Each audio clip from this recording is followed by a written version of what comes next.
Alhamdulillah, alhamdulillahid dominas sa'adata fid dunya wal akhirah liman amana wa amilal amal sholihat. Asyhadu an la ilaha illallah wahdahu la syarikalah wa asyhadu anna muhammadan abduhu wa rasuluh alladzi la nabiyya ba'da. Hadan nasa ila syirati mustaqim man salakahu faza bil izzi wa naimil muqim. Amma ba'du, qala Allah ta'ala fil Qur'anil Karim, a'udzu billahi minasy syaithanir rajim. Ya ayyuhalladzina amanu ittaqullaha haqqa tuqatih wa la tamutunna illa wa antum muslimun.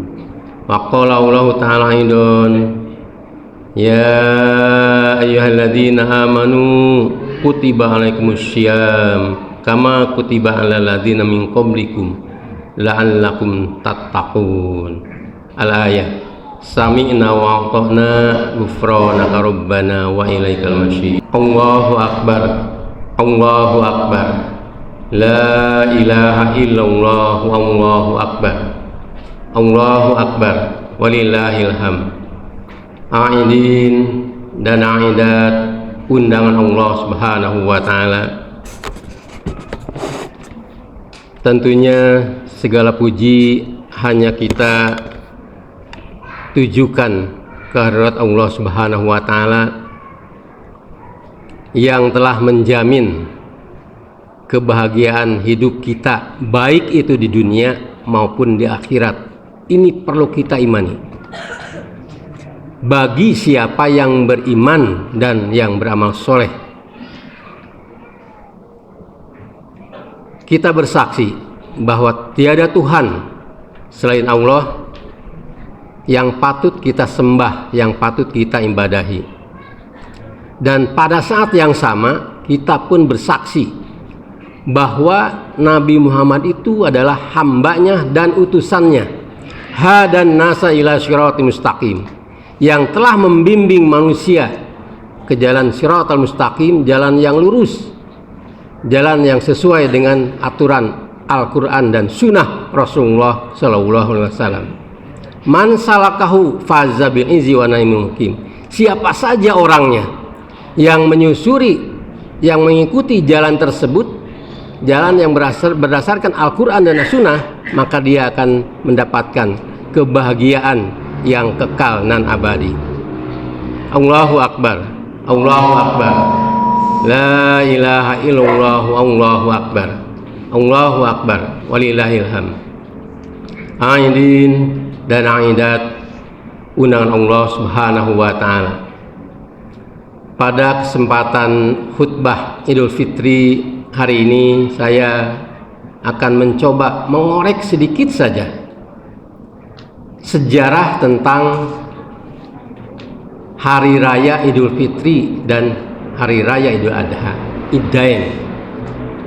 Tentunya ini berdasarkan dalil yang qat'i, yaitu hadis yang berkualitas sahih yang insya Allah itu diriwayatkan oleh Imam Abu Daud dan Imam An-Nasa'i dari Anas bin Malik. Hadirin aidin dan aidat rahimakumullah.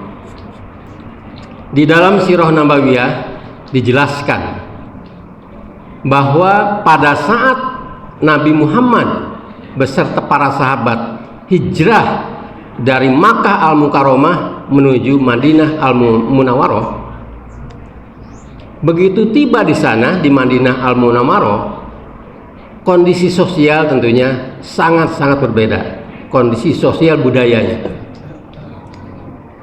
Secara singkat bahwa dinyatakan di dalam Sirah Nabawiyah, kondisi umat di Madinah Al-Munawwarah pada saat itu sudah terbiasa merayakan dua hari raya besar. Dua hari raya besar, dan itu selalu dilaksanakan setiap tahunnya, yaitu 1 tahun itu ada 2 kali hari rayanya itu. Yang pertama kita kenal dengan hari raya Nairuz, pakai Z ini, Nairuz. Kemudian yang kedua hari raya Mihrajah. Tentunya kita harus kenal apa itu hari raya Nairuz yang biasa memang terutama oleh orang-orang jahiliyah Madinah itu selalu dirayakan dengan luar biasa. Nah, ternyata yang dimaksud dengan hari raya Nairuz yaitu hari raya itu dilaksanakannya pada setiap pergantian tahun. Nah, ini barangkali kita juga di sini sudah ada di sini. Setiap pergantian tahun ada malam tahun baruan. Ternyata dulu orang-orang Madinah di jahiliyah di sana sudah terbiasa merayakan hari raya Nairuz, yaitu setiap pergantian tahun. Tahunnya tentunya tahun Masehi, bukan Hijriyah, karena waktu itu belum ada, belum dibentuk, belum disusun, belum dikenal yang dinamakan dengan tahun Hijriyah. Kemudian hari raya Mihrajah itu dirayakan setiap pertengahan tahun. Jadi selisihnya 6 bulan dari hari raya Nairuz. Ini kanlah hari raya Mihrajah. Allahu Akbar, Allahu Akbar, la ilaha illallah, Allahu Akbar, Allahu Akbar, walillahil hamd. Aidin dan aidat undangan Allah Subhanahu wa taala. Nah, apa yang terjadi? Pada saat itu umat Islam belum memiliki hari raya satu pun, belum ada.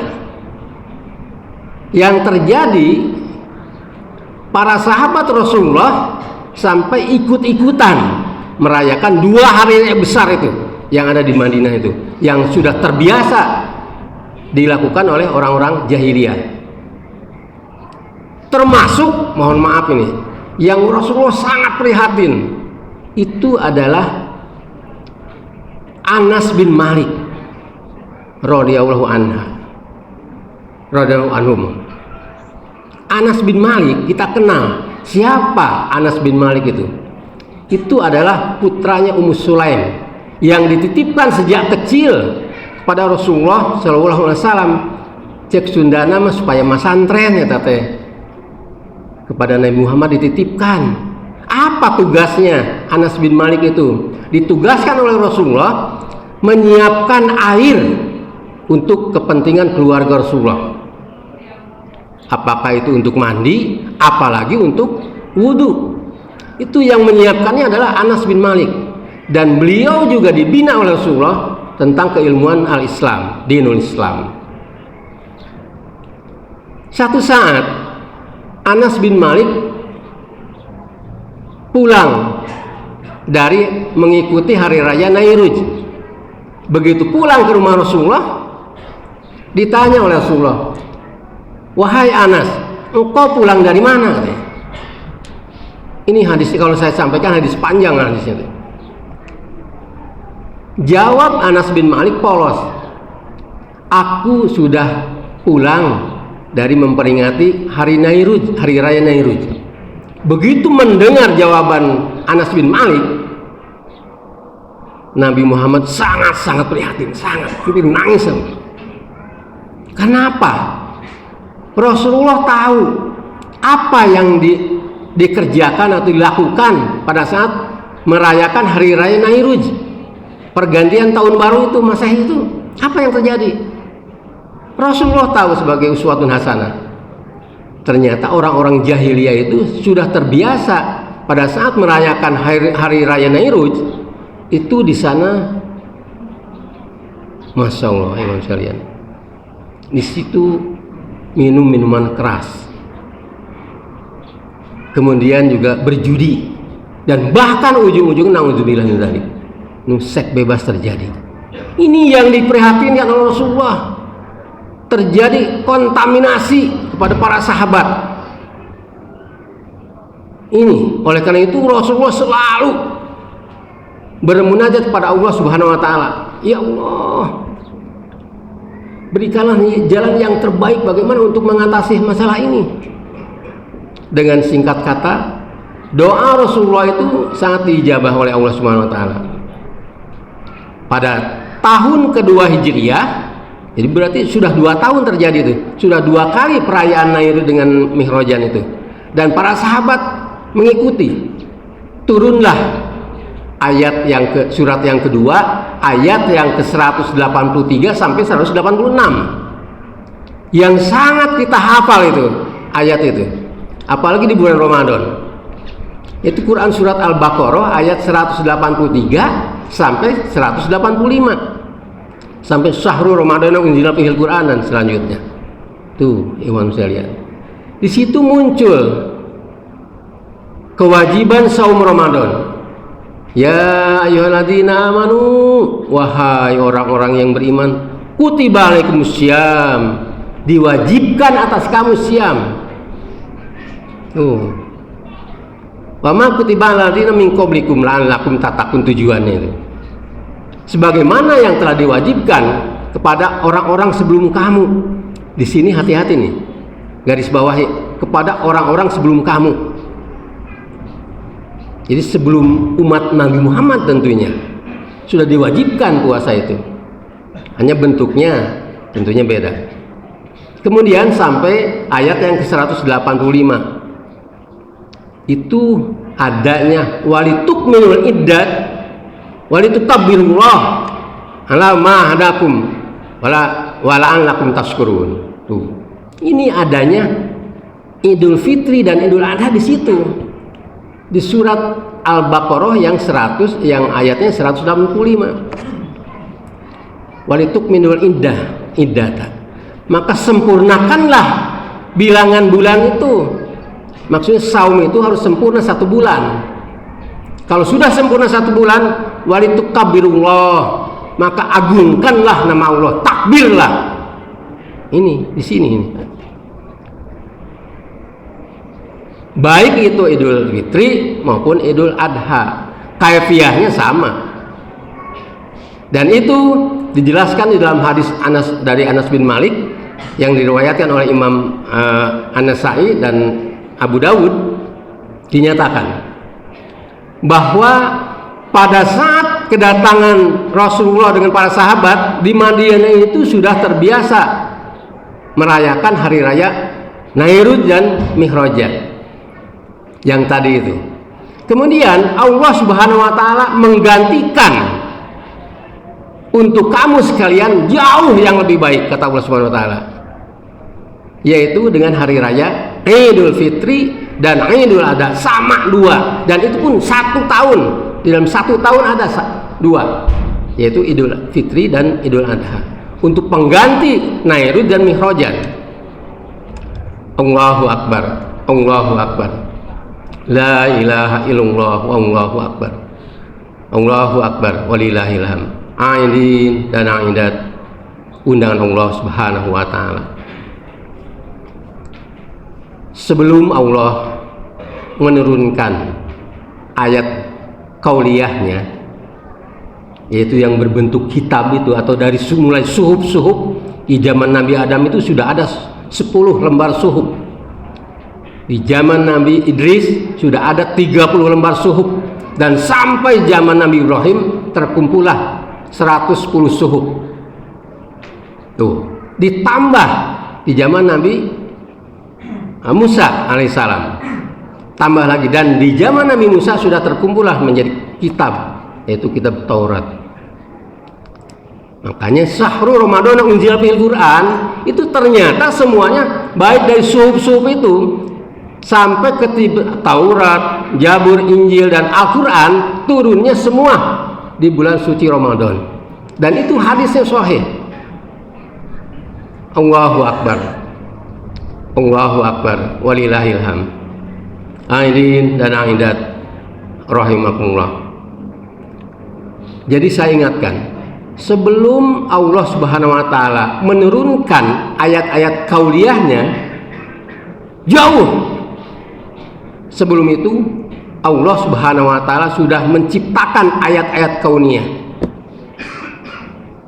Sebagaimana Al-Qur'an menyatakan di dalam Quran surat yang ke-7 Al-A'raf ayatnya yang ke-74 insyaallah. Di sana Allah Subhanahu wa taala berfirman, "A'udzubillahi minasyaitonirrajim. Inna rabbakumullah." Sesungguhnya Tuhan kamu itu Allah, Rabb kamu itu Allah. Alladzi khalaqas samawati wal ardh wa ma bainahuma fi sittati ayyam. Sumastawa 'alal 'arsy. Tuh, sudah dinyatakan oleh Allah Subhanahu wa taala. Sesungguhnya Tuhan kamu itu Allah, Rabb kamu itu Allah, yaitu yang menciptakan langit dan bumi dan benda-benda di antara langit dan bumi fi sittati ayyam, di dalam 6 masa, 6 hari.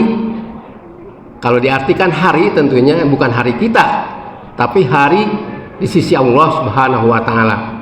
Sebagaimana di dalam Quran surat Al-Ma'arij, 1 hari di sisi Allah seimbang dengan 50.000 tahun menurut perhitungan manusia. 1 hari di sisi Allah. Aidin dan aidat undang Allah Subhanahu wa taala. Kemudian Allah Subhanahu wa taala yang Maha Rahman Rahim merinci. Kalau tadi global, Allah menciptakan langit dan bumi dan benda-benda di antaranya itu selama 6 masa, 6 hari. Dirinci oleh Allah Subhanahu wa taala. Pada Quran surat Fussilat dari ayat 9 sampai 12 dirinci. Allah Maha Rahman Rahim. Pada ayat yang ke-9 Allah Subhanahu wa taala menjelaskan Allah menciptakan bumi yang kita tinggal ini itu selama 2 masa atau 2 hari, tapi hari Allah. Kemudian di ayat yang ke-10-nya Allah Subhanahu wa taala menciptakan, setelah menciptakan bumi dibentuk juga, diciptakan juga gunung-gunung yang tidak kurang sekarang. Di dunia ini tidak kurang dari 1.500 gunung Merapi, gunung yang masih aktif. Tidak kurang dari 1.500 itu. Kemudian juga Allah menciptakan pohon-pohonan, tanaman-tanaman tidak kurang dari 3,8 juta spesies tanaman pohon-pohonan itu.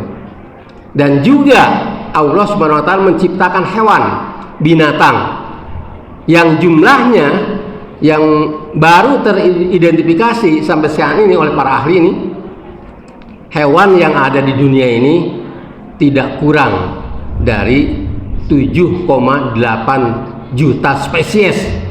Bukan 7, juta ekor, bukan. 7,8 juta spesies. Saya kasih gambaran, 1 spesies misalnya sapi perah saja, kebetulan bidang keilmuan saya, 1 perah yang ada di dunia ini tidak kurang dari 1 miliar ekor. Itu sapi perah saja. Sementara sapi potong jauh lebih banyak dibanding sapi perah. Itu baru sapi, belum kambing, domba. Itu beda spesies itu. Makanya antara kambing dengan domba tidak akan kalau dikawinkan tidak akan punya keturunan, tidak akan. Beda spesies. Allahu Akbar, Allahu Akbar. La ilaha illallah, Allahu Akbar. Allahu Akbar walillahil hamd. Aidin dan aidat rahimakumullah. Nah, Allah Subhanahu wa taala menciptakan gunung-gunung, pohon-pohonan, hewan ternak semua yang di dunia ini untuk bekal hidup manusia nanti pada saat manusia dititipkan, disimpan di muka bumi ini ada makanannya dan dijamin sampai kiamat nanti cukup makanan untuk kita itu. Aidin dan aidat rahimakumullah. Berkaitan dengan itu, saya sebagai sedikit mengenal ilmu peternakan, saya buka buku yang namanya buku behavior, artinya tingkah laku ternak, perilaku hewan, behavior itu. Saya buka buku itu. Ternyata kaitannya dengan puasa, bukan hanya puasa itu diwajibkan kepada manusia saja. Bukan. Ternyata seluruh hewan pun yang Allah ciptakan yang ada di bumi ini itu puasa, Ibu sekalian. Ini barangkali kita kaget. Karena kita tidak tahu. Semua hewan puasa. Hanya tentunya ini secara natural, secara alami. Saya kasih contoh. Ayam betina pada saat dia mengerami telurnya, dia berpuasa minimal ya, tidak makan, tapi minumnya biasanya keluar ya. Tidak makan selama sampai telurnya itu menetas. Berapa lama itu? Selama 21 hari. Apa fungsinya? Induk ayam itu puasa. Ada fungsinya. Ini naturalisasi Allah Subhanahu wa taala. Subhanallah itu. Allah yang maha luar biasa penciptaannya. Induk ayam puasa itu supaya suhu badannya tinggi. Karena butuh untuk menetaskan telurnya. Jadi meningkatkan suhu badannya bisa sampai 41 derajat Celcius tuh. Coba silakan diukur. Sampai 41 derajat Celcius suhu ayam tuh. Itu bisa menetaskan telur-telurnya. Kemudian fungsi yang kedua yaitu untuk merampingkan. Jadi puasa induk ayam itu untuk merampingkan tubuhnya supaya langsing. Kenapa? Dia harus siap menjaga anak-anak yang begitu mentas. Makanya hati-hati ibu-ibu nih. Kalau ada anak ayam sedang mengayomi anak-anaknya, jangan coba-coba didekati, disambar ibu-ibu tuh. Kalau induk ayam yang kegemukan tidak akan bisa bergerak begitu. Itu supaya lincah. Gerakan induk ayam itu menjaga keamanan anaknya. Tuh, subhanallah luar biasa. Begitupun saya lihat nih, di behavior itu ada burung elang. Ternyata burung elang itu jauh lebih lama puasanya itu. Bisa sampai 3 bulan puasanya itu. Itu natural itu, alami. Kalau burung elang kegemukan, tidak akan dapat makanan dia, kalah oleh mangsanya larinya itu. Makanya dia merampingkan tubuhnya supaya tetap kecepatan terbangnya itu luar biasa burung elang itu. Itu setelah puasa selama 3 bulan. Coba dia kalau misalnya ada mangsa kelinci, sementara tubuh elang itu masih berat, masih gede beratnya, kalah larinya oleh kelinci. Itu ibu bisa lihat. Nah, kemudian kaitan dengan itu saya ingat ada sebuah syair, bukan hadis, hati-hati, apalagi Al-Quran, bukan, ini syair. Syair ini kebetulan itu disampaikan oleh seorang penyair yang tentunya kaliber internasional, bukan nasional, tapi kaliber internasional, berasal dari Palestina. Tuh. Namanya Mahmud, namanya itu. Apa syairnya itu? Ini kaitan dengan puasa, karena dia diundang waktu itu dalam acara buka saum bersama. Syairnya itu yang keluar sedikit. Kun fid dunya kal faros. Tuh. Kun fid dunya kal farosa. Farosa ya, bukan faros. Kun fid dunya kal farosa. Jadilah kamu di dunia ini bagaikan kupu-kupu. Nah, ini ibu sekalian. Saya lebih tertarik lagi. Saya buka juga buku behavior itu. Oh, ternyata luar biasa. Binatang yang sangat sempurna di dalam proses metamorfosisnya hanya kupu-kupu. Coba kita lihat daur hidupnya. Daur hidup kupu-kupu itu setelah kupu-kupu jantan dan betinanya itu terjadi perkawinan, ciri kupu-kupu jantan lebih kecil ukurannya, dibanding kupu-kupu yang betina. Sama dengan kodok, katak yang betinanya besar, kalau yang jantannya kecil. Coba perhatikan, ini ayat-ayat kauniyah ini.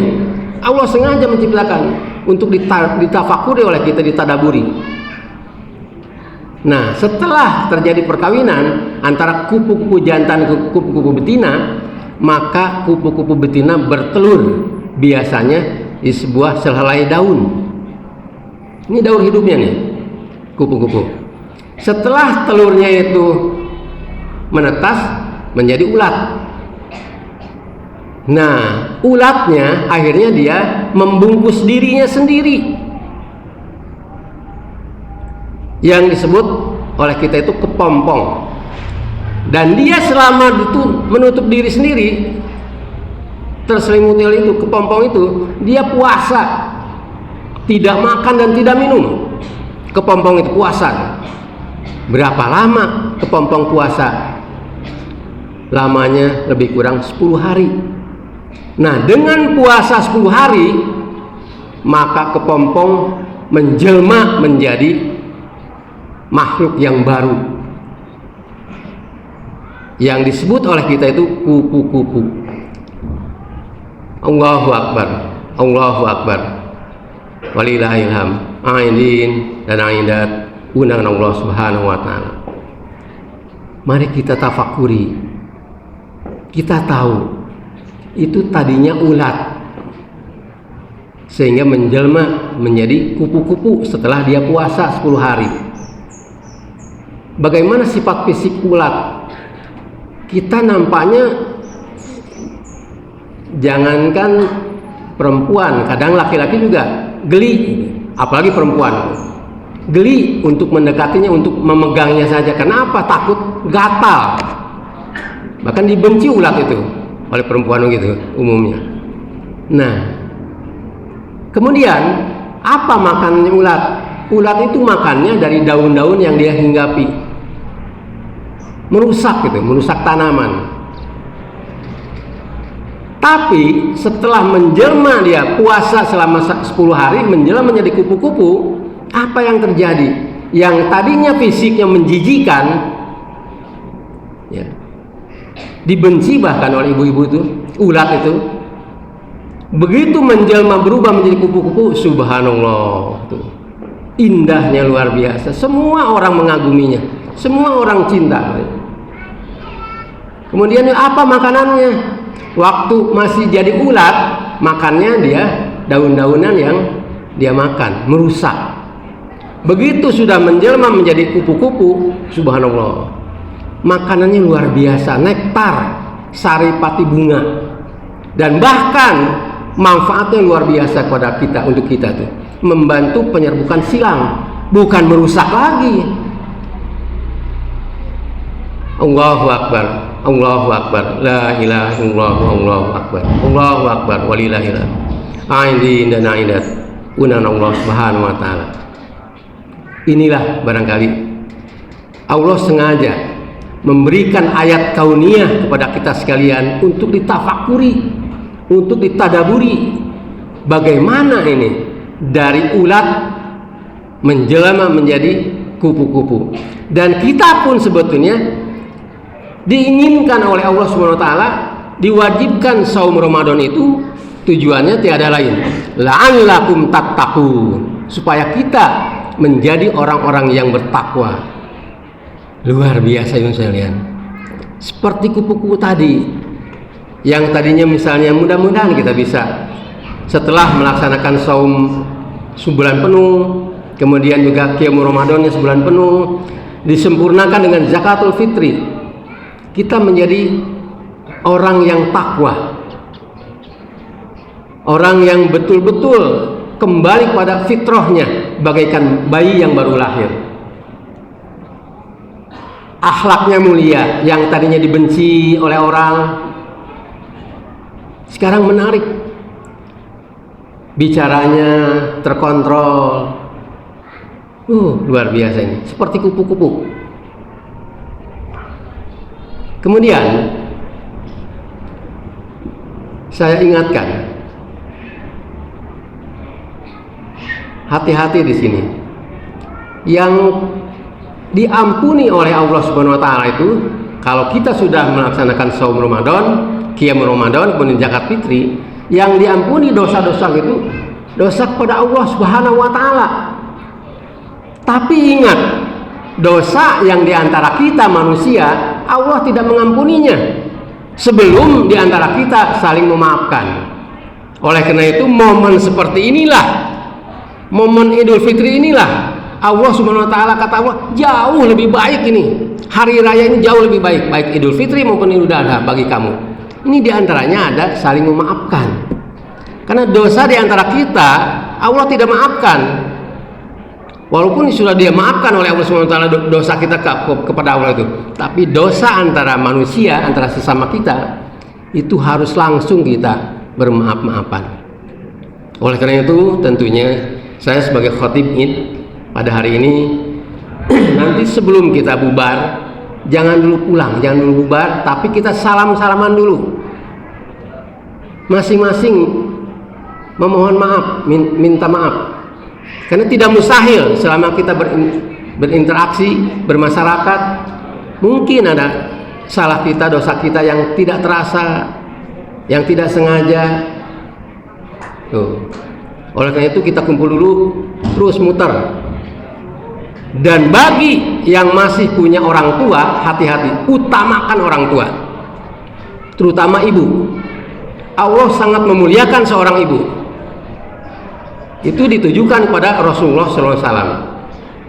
Kita tahu itu hadisnya muttafaqun alaih itu. Muttafaqun alaih itu para ahli hadis sepakat bahwa hadis itu sahih. Hadis itu jaa rajulun faqala ya Rasulullah. Datang seorang laki-laki, kemudian dia bertanya kepada Rasulullah, faqala ya Rasulullah, man haqqo bi husni sahabati? Siapa di dunia ini yang paling berhak dijadi sahabat, dijadikan teman curhat, dijadikan orang yang terdekat? Jawab Rasulullah apa? Qala, Rasulullah menjawab, ummuka. Ibumu, kata Rasulullah. Sampai 3 kali. Ibumu, ibumu, ibumu, baru terakhir bapakmu. Tuh luar biasa. Allah betul-betul dengan Rasulullah memuliakan kaum ibu. Oleh karena itu, kalau kita masih memiliki orang tua, bapak, ibu, terutama ibu, datangi dulu ibu. Kita mohon ampun kepada ibu, mohon maaf yang sebesarnya. Kemudian ke bapak. Nah, teman sekalian, yang terakhir saya juga perlu mengingatkan. Ada hadis man soma Ramadana summa atbahu sitan min Syawal kana kasyami dahri. Barang siapa yang saum Ramadan kemudian dilanjutkan dengan saum sunnah selama 6 hari di bulan Syawal, kasyami dahri, bagaikan saum, bagaikan puasa selama 1 tahun. Subhanallah. Mari kita jangan lewatkan kesempatan ini. Tidak usah berturut-turut, mau di langkah-langkah juga nggak apa-apa. Yang penting 6 hari masih di bulan Syawal. Sitan min Syawal kana kasyami dahri. Dan yang terakhir saya ingatkan juga ucapan tahniah idain, baik itu Idul Fitri maupun Idul Adha sama, yaitu yang dicontohkan oleh Rasulullah SAW sebagai uswatun hasanah, yaitu ucapannya taqabbalallahu minna wa minkum. Artinya semoga amal ibadah kita diterima oleh Allah Subhanahu wa taala. Hadirin undangan Allah Subhanahu wa taala, itu saja barangkali yang dapat saya sampaikan dalam khutbah Idul Fitri ini. Lebih kurangnya saya mohon maaf, karena sebagai manusia tentunya tidak luput dari kesalahan. Kami mohon maaf yang sebesar-besarnya. Rabbana la tuzigh qulubana ba'da idh hadaitana wa hab lana min ladunka rahmah innaka antal wahhab. Rabbana hab lana min azwajina wa dzurriyyatina qurrata a'yun waj'alna lil muttaqina imama. Rabbana atina fid dunya hasanah wa fil akhirati hasanah wa qina adzabannar. Assalamualaikum warahmatullahi wabarakatuh.